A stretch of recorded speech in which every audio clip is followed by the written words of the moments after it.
card for this evening is Leanna Wenham.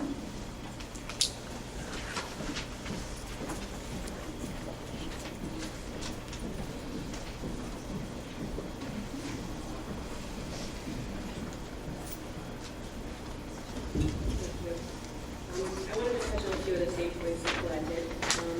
I've lived in this district my entire life. I'm working on sending a third of 4 children into the school system. I don't generally have a problem with change in our education system. I would think that the district would be remiss if the curriculum didn't change. I do, however, have some serious concerns about adopting Common Core in our district. I know Mr. Renard said that it was state law, but I question that as far as other districts have not adopted it. I understand that I don't necessarily disagree with the idea of having basic concepts that are common across the U.S., but I think that some of what is being taught to our kids now, especially in my kindergarten, I think that some of these concepts, they are not developmentally capable of understanding, and I don't think that the Common Core was reviewed enough by people like child developmentalists, child psychologists, early childhood educators. I don't think that these people were consulted on them. I've looked a lot into how Common Core came about, the research that was done and put into it, and the people who wrote Common Core. And I think that the people who should have been consulted on this curriculum were grossly left out of the process. And I think that although there was a committee who officially put their stamp on it, there were a number of people in the committee who approved this who were vehemently opposed to it. But conveniently, because the majority of them approved it, we don't hear from them anymore. I'm here as a parent in this district, and I talk to a lot of other parents in this district throughout the community, not just our district, and I'm hearing the same thing, their frustration. Well, yes, you're frustrated because the program has changed and it's not the same thing you learned 25, 35 years ago. That's understandable.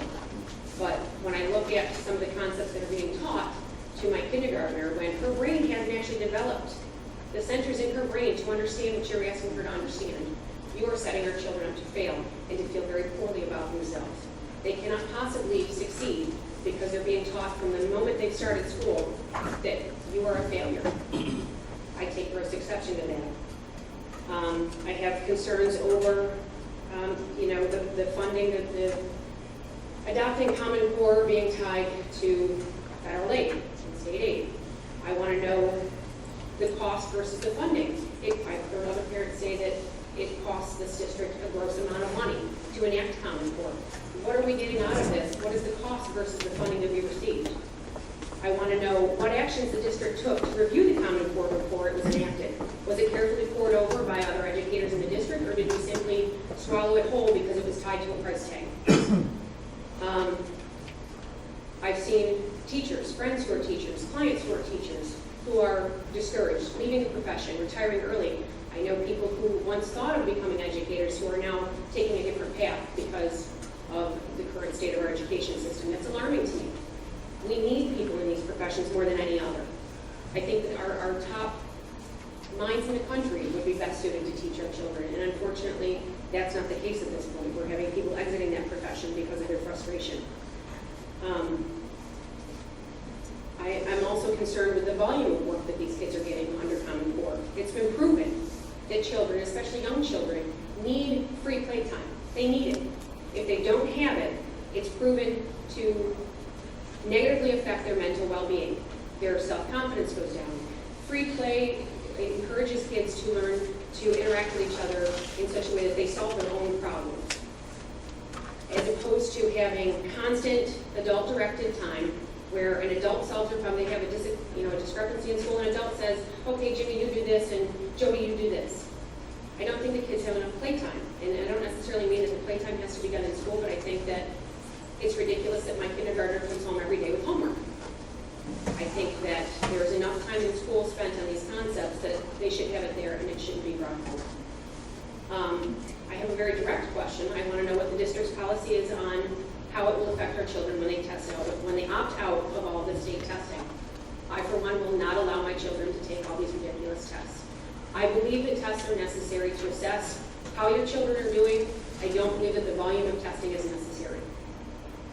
I think that throughout the year, these teachers spend enough time with your children to know where they are at. You as a parent, helping them with their homework and understanding where they're at, should know well enough that I don't need a state piece of paper to tell me what my child is doing. I don't think that that one simple score, that one simple piece of paper should determine whether or not my child moves on or whether or not they need AIS or any other thing. Brianna? Yes. We're going on almost 5 minutes, so thank you for your comments.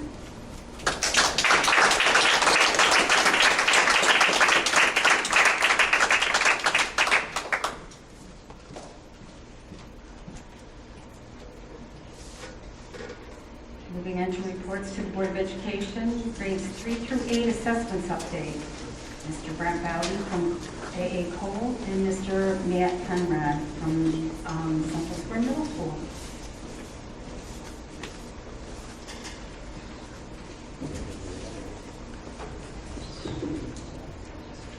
We plan to try to lift it in 2 minutes. All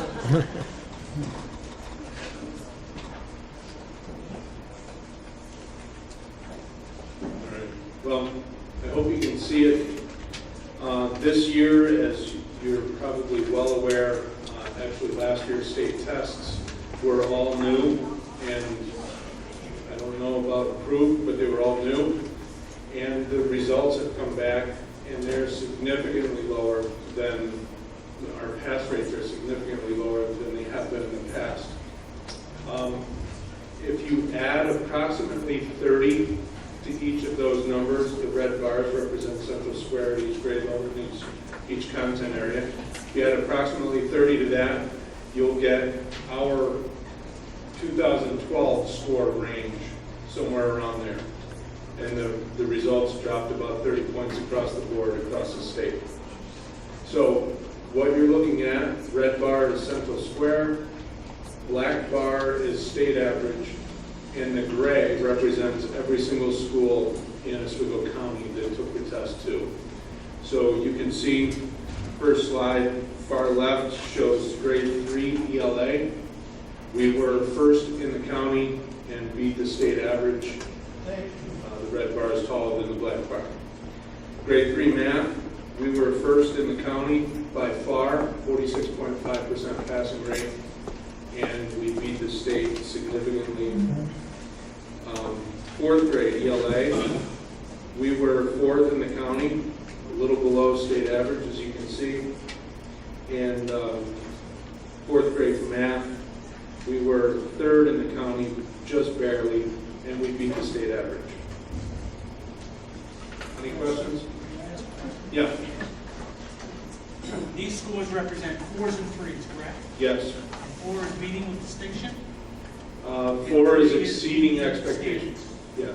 correct? That's what these represent. Yeah. Correct? Yep. Moving on, fifth grade ELA is the next slide. Fifth grade ELA, we were second in the county. None of us in the county lived up to state standard, the state average.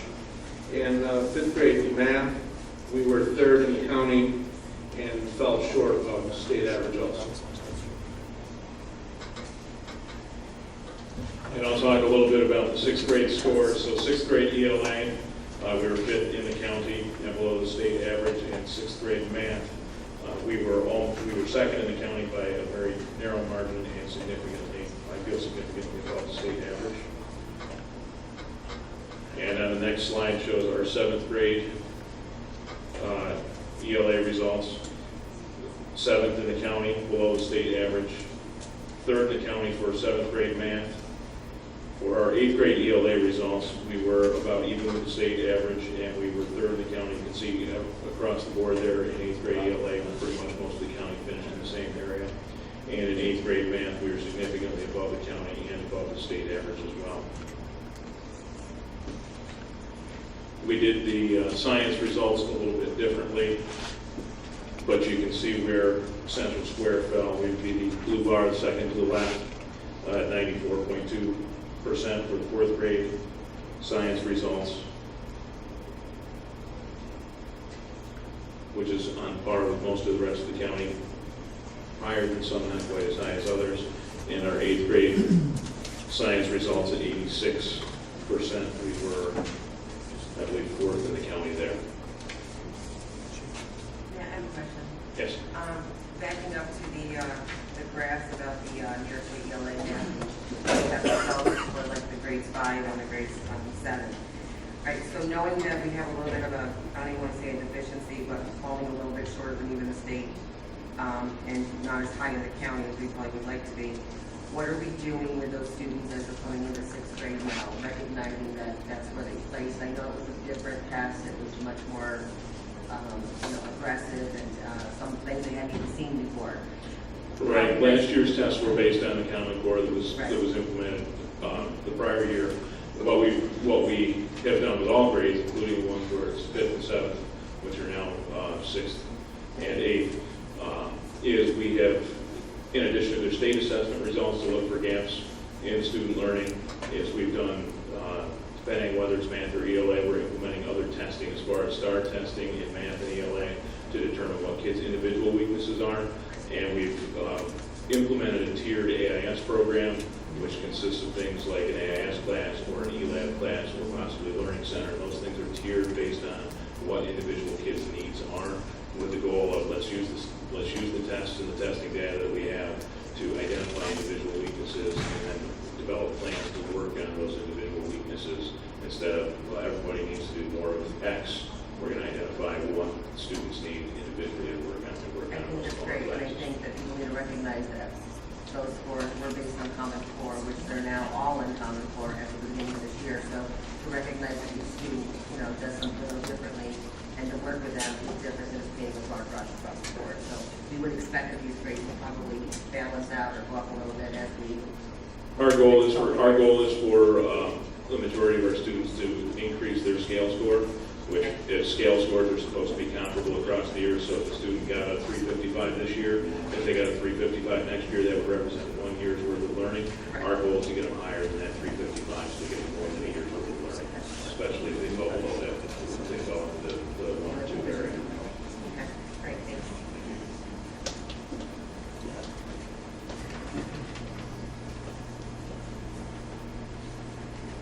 Any other questions? I know that like if kids came to the open house, that they were able to get their scores from their test they took last year, which I thought was a great way to do that, and it was all personalized and individualized and have a lot of information in it. Is that something that if they didn't come, we're sending home to them? And how are we dispersing so that everybody is communicated to that this is what your score is?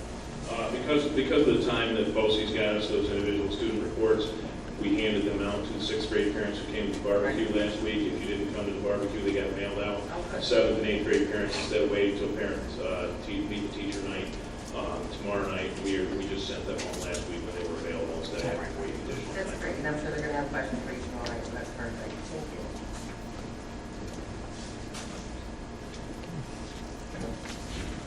To be clear, this is one test determining, I'm not talking to you, I'm trying to clearly understand. One test determining our children in 8th grade, 6th grade, 5th grade are meeting standards or meeting with this distinction. Correct? That's exactly, it's one test. One test. One test. One test in the ELA, One test in math. Right. Per grade level. Right. For each.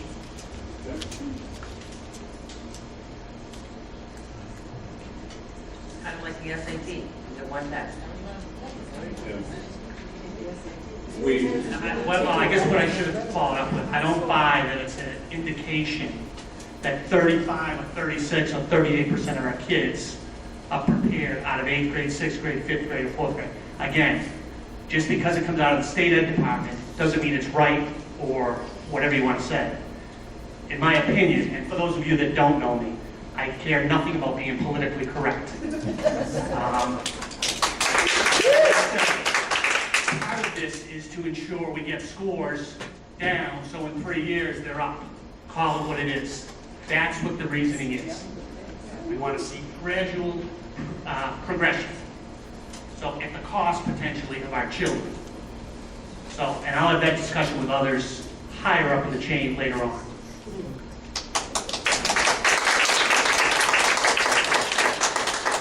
Tim, you don't honestly believe that this is good data? No. You honestly think that just looking at a piece, this is like a piece of the entire puzzle? No. A piece. I don't think No. any particular. You don't thing think is this- something No. that Joan let them take any SATs. Yeah. You know what, I honestly, I hope that when you have the same kind of thought about the regencies and about the SATs and the ACTs and the MCAT and the GREs, because you know what?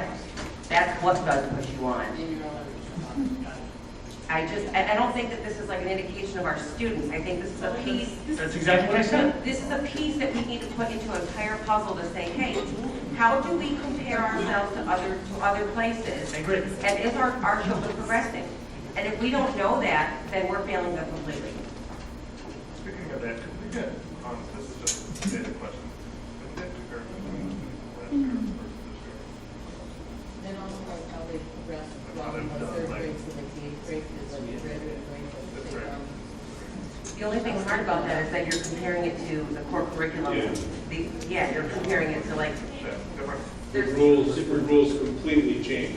The scale score has completely changed. Last year it capped out at 650. This year, the scale score is 425.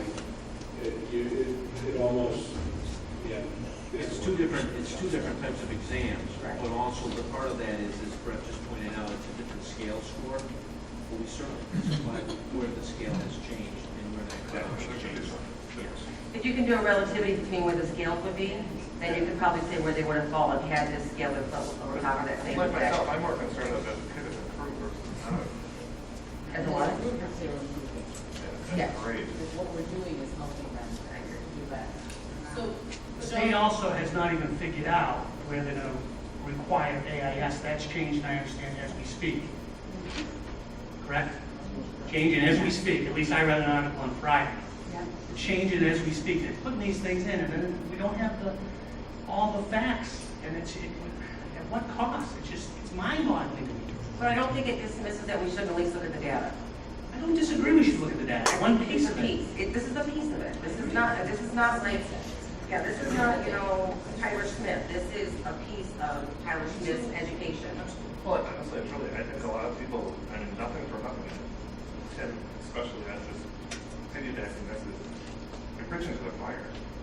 This is the wrong place that you really shouldn't be preaching to this. And we know Common Core, we know what it is and everything. But I think that sometimes people think that it's all us. It's not us. We're not the law. As far as the question about comparing last year's students to this year's students and have they grown, Central Square, every one of Central Square's schools are effective schools when it comes to that measure.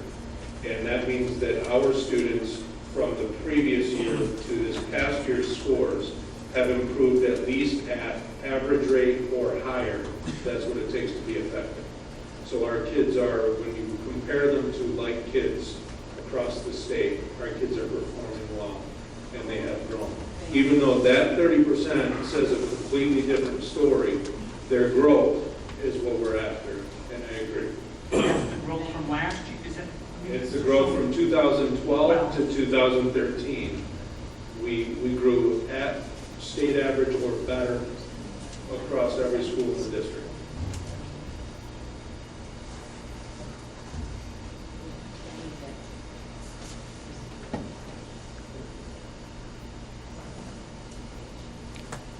Any other comments?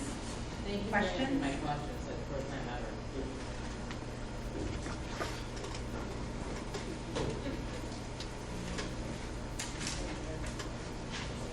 You missed it.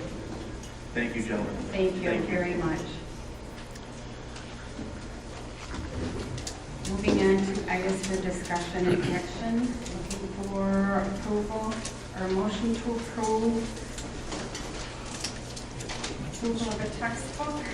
Let's find my paper here.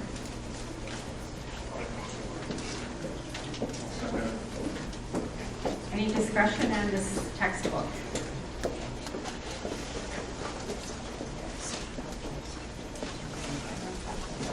Okay, anybody, any questions or anything?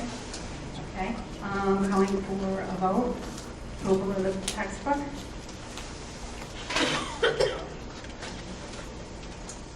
Thank you. Moving on to consent agenda. Can I have a motion to accept the consent agenda in its entirety? Okay, second. Discussion. I just have one question. I apologize. That's fine. I did write this down when I was checking into it. Okay, so the JV Course High School, Maureen, what exactly is that? I don't know exactly what it is. It was a particular club that's been formed somewhere in the past, that they were formed for, obviously, something to do with performance. Okay. Are you looking at the one? Yeah, I was able to get the answers on all And the they're other still ones. functioning, if you see they have some revenues. It's still happening. Yeah, I just wondered what it was. I didn't- Okay. I just didn't know, I didn't know we had a JV Course. I didn't know what that was. And it's not necessarily a separate course. You know, it's an activity that is Okay. organized. Okay. Probably will not be a public course. That have their own little club and that kind of thing. Okay. Okay, anybody else? Any questions? We have one more question, I'm sorry. You know how the remaining funds that are left in like the class of 2011, 12, 13, well actually it's really 12 and 13 at this point. Those go back into the student government fund if they're not used at the end of the year. Is that set up that way to happen versus like having it go to the class below? Or, have it put in the fund they could use for like their alumnus fund? No, it's actually in our procedures that go to the student government. It's been like that for a long time, but I think they felt like you want extracurricular clubs and student organizations and student money to stay with students. So that is the most all-encompassing club in the end. So it's all- Where does it go? Okay, so it goes into the student government, is that the high school student council? Is that where it goes to? Which is like carrying a balance of $21,000. So my question was, so that's how that has to happen, because it seems to me like it would just be nice if we could roll it into other classes, like into the subsequent couple of Well, classes. and it's not just the classes, it's all the clubs that would go to that one if they were to come to one of their clubs. They would go to student council to get money if they did for an event. All class balances would roll there. All balances. Okay. Not, the classes are only four of the clubs. Right. So does everyone understand that that's where that money goes, that if they need to get money, they can come to student council for that kind of money, or, You can't get money from that.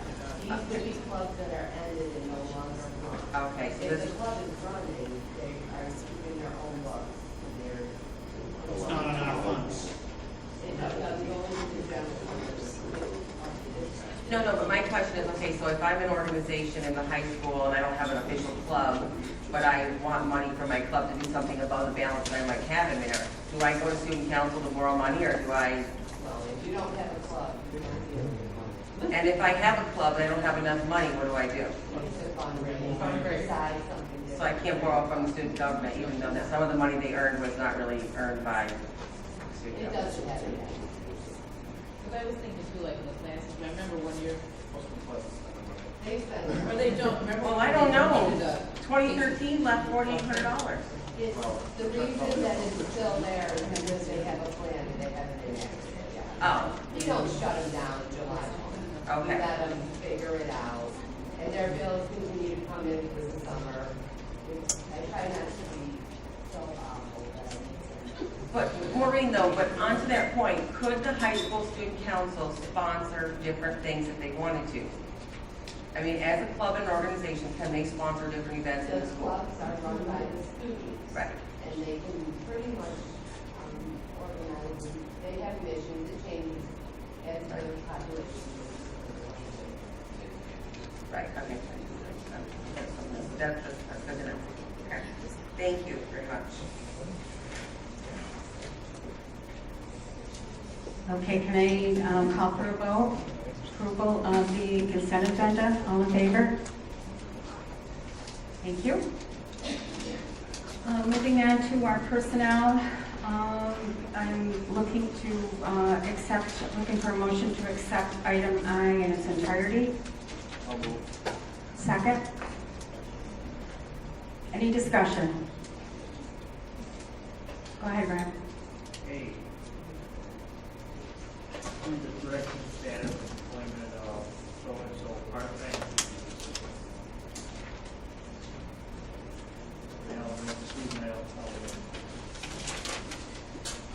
okay last meeting was to accept assessing of the same employee, part-time assistant at the high school, or eliminate the position. Now down further here, it says in G, to approve the building transfer to Cleveland Elementary to Paul B. Moore High School. What are we doing with this person? We've got it going around circles here. Since the last board meeting, there was a change to the student's schedule for their needs. So we thought we were going to be able to share one person between a student in the morning and other responsibilities in the afternoon. That student's needs change. They now need someone with them all day. So what we're doing is we're just transferring the part-time to Cleveland and moving in to fill what we thought we had until it was the day after board meeting that they actually came to me and said, this student needs these services now, they're not going to BOCES, this is what the committee's recommending. So it happened right after board meeting. So we're fine, this person at Cleveland will come to the high school and take care of what we approved the last time. We're moving the part-time spot to the high school. But it was because of a need of a student. Right, now it says we're creating a full-time position in Cleveland to Right, take because over we position. We can't, with that part-time, the part-time was not enough to cover all the needs of the students in Cleveland, to make sure we had the adult coverage that's required in our IEP. This, by making that part-time to full-time, we're taking care of that part-time student, those part-time needs, as well as the needs of several other students. And this came out of a recommendation from the Committee on Special Education. We're just making sure we're meeting all of our students' needs as what it says on our IEP. And it's different this year because of the money. It's not what it was in June. Well, I understand that, but this person we're dribbling around in a week. Well, it's because the one at the high school changed. The boy at the high school, if his schedule and needs hadn't changed, everything would have been what we had. But the needs of that student can't hurt. They needed someone with them the entire day.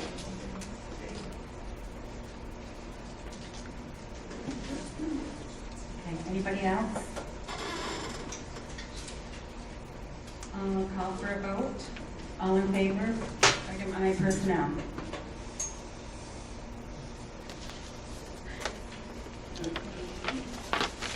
Let's see. Looking for a motion to move into executive session. Yeah. Yes, we did. Looking for a motion to move into executive session